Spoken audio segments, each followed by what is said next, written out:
Heavyweight champion Tyson Fury has been making headlines left and right since winning the belt. Now he's opening up to Rolling Stone about his personal struggles with drugs and depression, saying, listen, I've done a lot of things in my life. I've done lots of cocaine, lots of it. Why shouldn't I take cocaine? It's my life, isn't it? I can do what I want. Plenty of people have done cocaine as well. What the bleep has that got to do with anything? That ain't a performance-enhancing drug. Am I not allowed to have a life now as well? Do they want to take my personal life off me too? I've not been in the gym for months. I've not been training. I've been going through depression. I just don't want to live anymore. If you know what I'm saying, I've had total enough of it. They forced me to the breaking edge. Never mind cocaine, I just didn't care. I don't want to live anymore, so cocaine is a little minor thing compared to not wanting to live anymore. Fury recently testing positive for cocaine and was declared medically unfit to fight a rematch with Vladimir Klitschko. Max, what should happen with Fury? Well, he should be stripped of the title.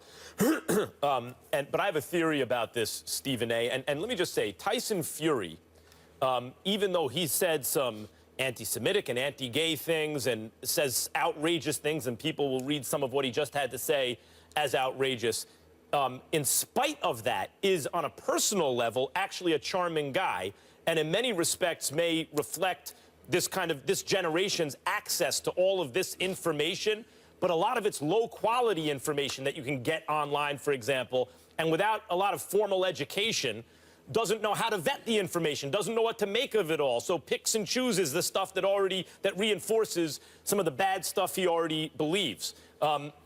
He reminds me, Stephen A., of another kind of paranoid, delusional champion who folded under the pressure of defending his title. And let me just say, when someone's talking about suicide, that's really serious. It's very important.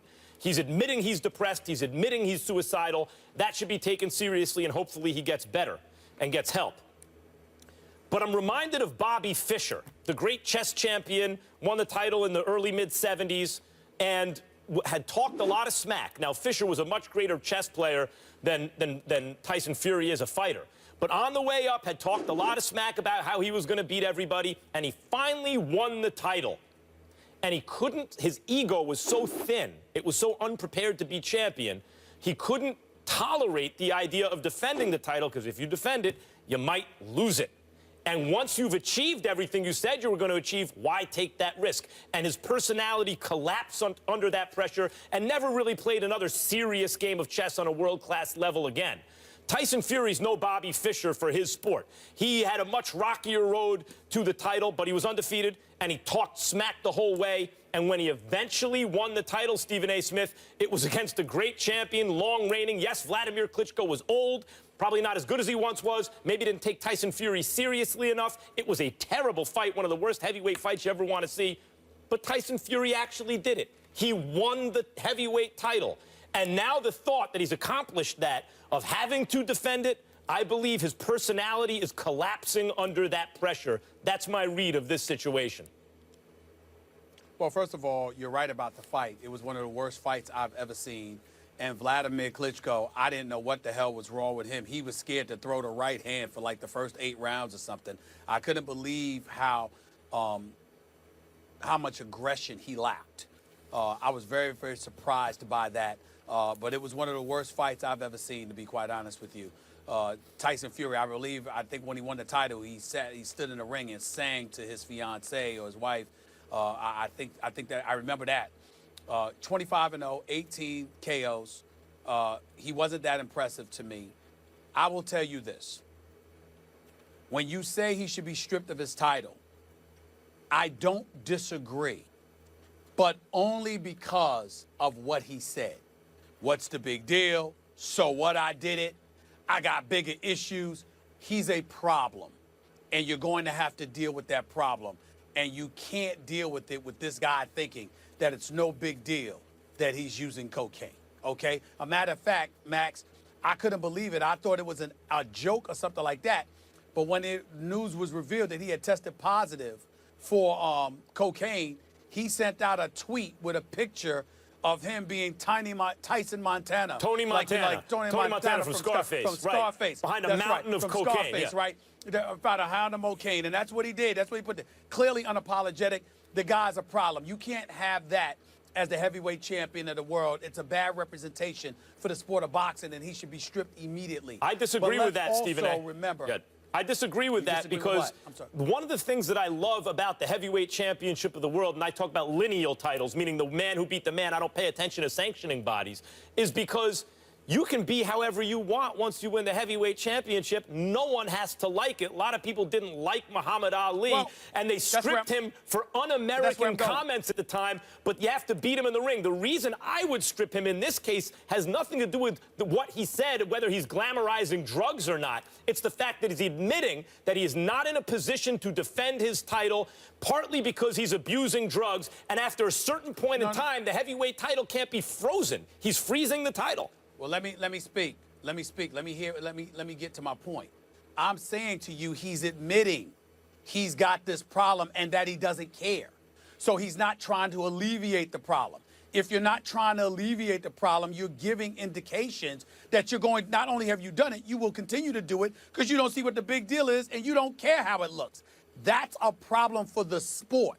The difference between that and other folks is that even when they had a problem, they tried to hide it because they didn't want to reveal it, which means somewhere within the crevices of their soul, they knew it was wrong. They just either couldn't help themselves or wanted to try and get away with it, but they knew it wasn't something they could bloviate about publicly because, again, champions can't be that way in representing their sport. So the fact that he's unapologetic about it, to me, has everything to do with why he should be stripped. But that's why that's the point I'm arguing.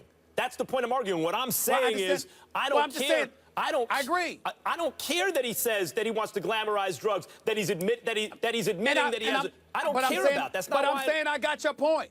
I'm saying I got your point. I just disagree with that. I got your point. I heard your argument. We comprehend it. I disagree. I think because he said what he said, he should be stripped. But also because of the sport of boxing being the way it is, all I was going to add to that was, let's not act like this is new.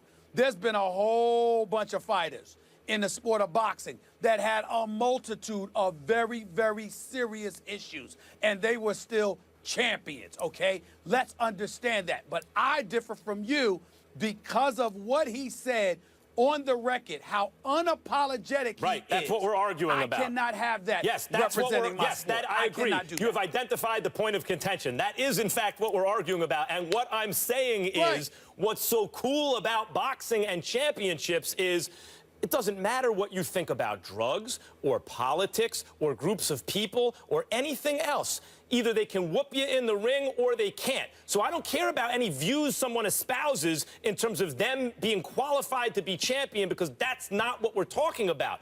What we're talking about is your preparedness to defend your title. And if because of some view you hold about drugs, it's fine to do and therefore I'm out of shape, or your mental health prevents you from defending the title, and you're admitting you're not going to do anything about it, and in fact, you're therefore not going to defend the title, then you should be stripped, because what you're essentially saying is you're freezing out the rest of boxing.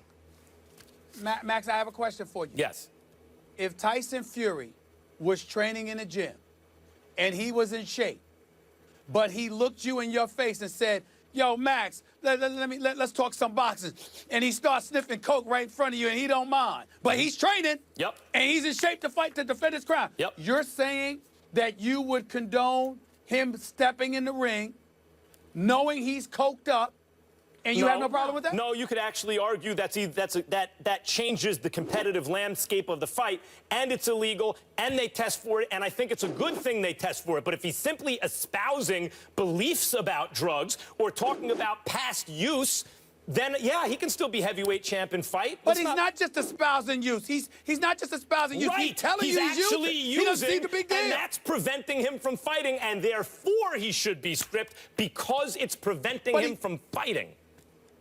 But he also said that he hadn't been in the gym, he hasn't trained, he's out of shape. Yeah, but he said that was because he's depressed.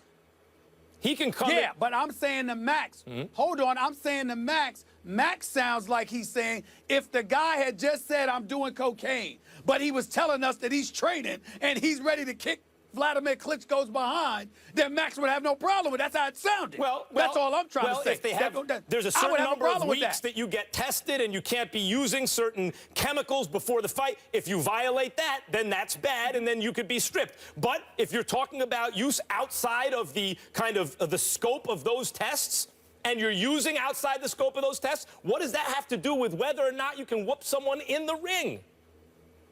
If you test positive for cocaine, you don't need to be the heavyweight champion of the world. But look, period. Once upon a time, people said that about Jack Johnson, about Muhammad Ali. Now, those were more serious, important issues that I think you and I would agree upon, that Jack Johnson was married to a white woman and crossed state lines with her, that Muhammad Ali didn't want to be inducted into the armed forces on religious grounds. Okay, fine. But the bottom line still was people who supported them on both sides, even some political opponents of Jack Johnson and Muhammad Ali, would say, wait a minute, can you whoop him in the ring? Because if you can't, he's still champ. But Ali and Johnson were willing to get in the ring. That about a cocaine this guy's not willing to get in the ring. I don't think so. I don't think so.